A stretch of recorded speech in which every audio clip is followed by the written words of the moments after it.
Well, hello, fellow kit builders and resin heads. My name is Brent Krug, and this is the first installment of many videos to come from the Figure Kit Garage. Why the Figure Kit Garage? Well, figure kits were started there. Sculpted, molded, casted, and sold. And my hobby room, it's in the garage. So why not the Figure Kit Garage? This review today is going to be about a kit that I picked up at the recent Monsterpalooza show in Pasadena. This kit is sculpted by Ryan Buckalew for his company, The Monster Speaks. Now, Ryan came onto the scene about 6 years ago at the Amazing Monster Maker contest and pretty much surprised everybody by taking Best in Show for an original kit that he did, which was his own take on the Frankenstein monster called First Steps. I've met Ryan at each Monsterpalooza show that he's been to. Real nice guy. He's a heck of a sculptor. He's come up with several unique creations all on his own, including this one, which is a real wonderful tribute to Lon Chaney Jr. This kit was one that he showed photos of on Instagram about a week and a half prior to the show, and I was blown away by how great it looked. I've always been a fan of the Wolfman. It's been a favorite of mine since I was 13 years old. And this kit I just had to have. This was the first kit. I barreled in through the door on Saturday morning. As soon as the doors opened, went straight to his table and picked it up.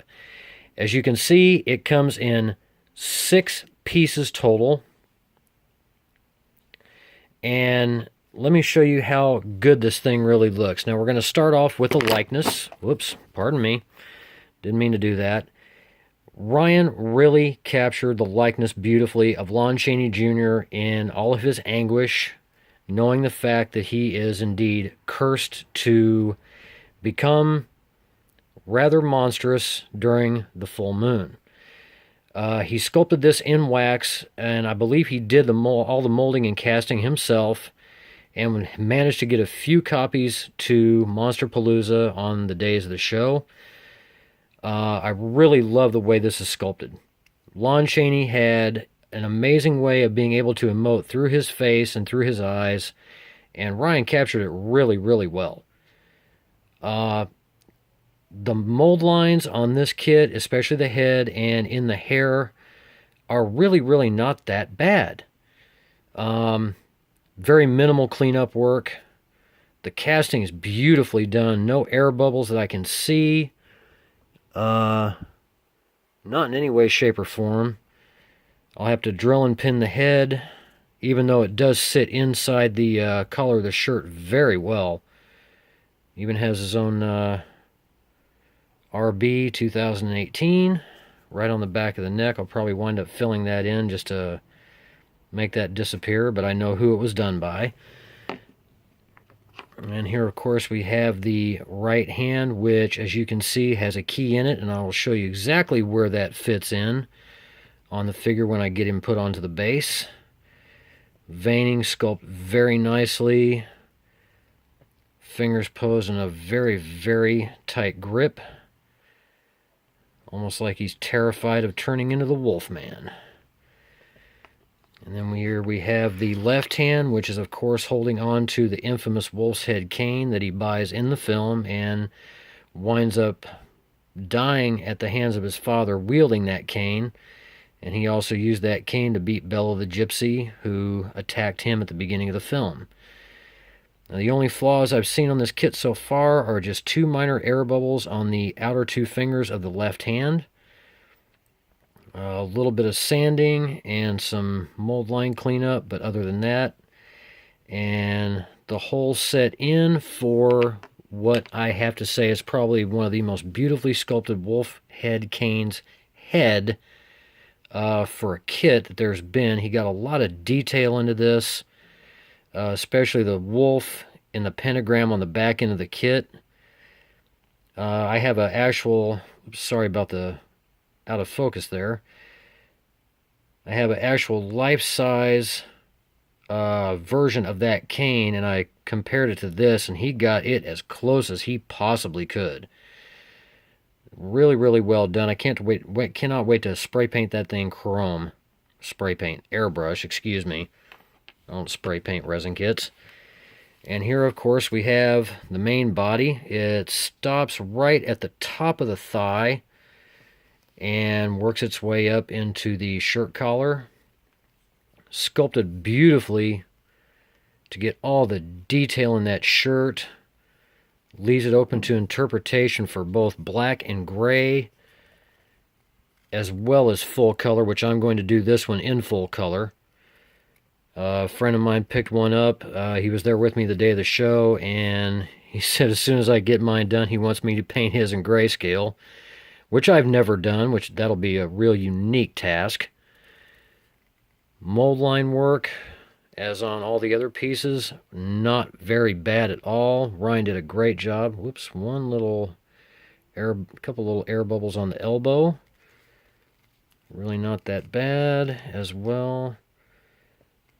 Altogether, this kit is beautifully cast. Measures in from the bottom of the base to the top of the head, right just a minor hair under 9 inches. So he did put a lot of thought into this. And then there's the base. Now Ryan, when I talked to him at Monsterpalooza, said that he had this 3D printed and then molded and cast it.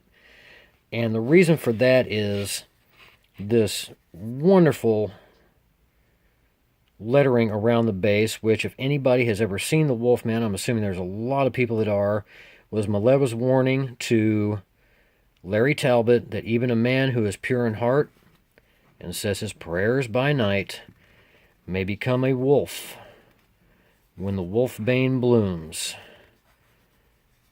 and the autumn moon is bright. Really, really well done. That adds some serious character to that base. And as you can see on top, have the pentagram with a little hole. As you can see, that's going to be where the cane fits in. That base just blew me away when I first saw the photos of it. And he had a full black and white paint up at the show. And he had done, I believe he'd done glazing into the lettering in black. And it just really made that base stand out. So we're going to go ahead and fit him together. Now I'm using my cell phone to film this, so I hope you forgive the shaking and probably really poor audio quality. My voice does not sound the same when I'm being recorded. But he just sits right in. Let's see if we can fit him in right there. Pull back just a little bit. Excuse the messy workbench. Sits very nicely in that base, not loose at all. And then the head will fit in just like so. So it gives him a really pensive, almost hesitant pose. And as I told you earlier, the right hand has a key that fits in and snaps in to the shirt sleeve and right onto the chest, just like that. So you can tell he's more than likely looking up at a potential full moon, getting ready to wolf out. Sad that he knows that he has no control of himself when he changes. Just beautifully done. And then of course we have the cane, which fits in to the hole at the bottom. Has to be turned just a certain way.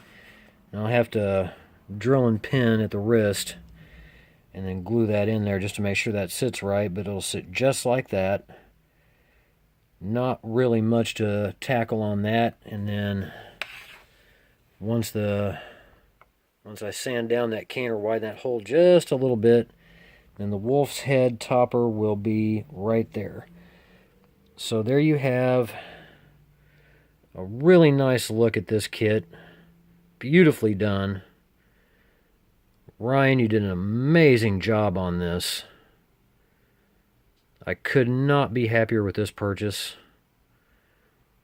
Once I get 2 commissions that I'm working on done, this is going to be the next kit that I really, really sink my teeth into, if you'll pardon the pun.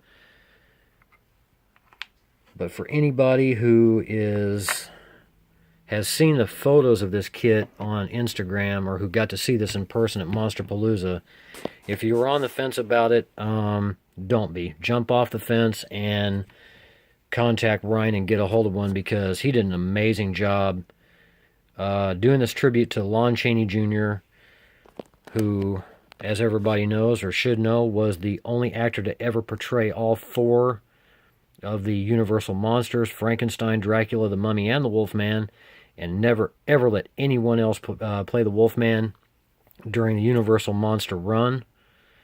Not much more can be said about this kit. Look at that face. You can definitely tell he's anguished over the fact that he is going to change sometime soon. My hat's off to Ryan. His website again is The Monster Speaks. And that'll be it for this first review.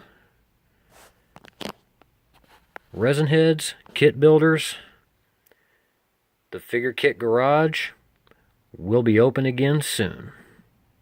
Have a good evening.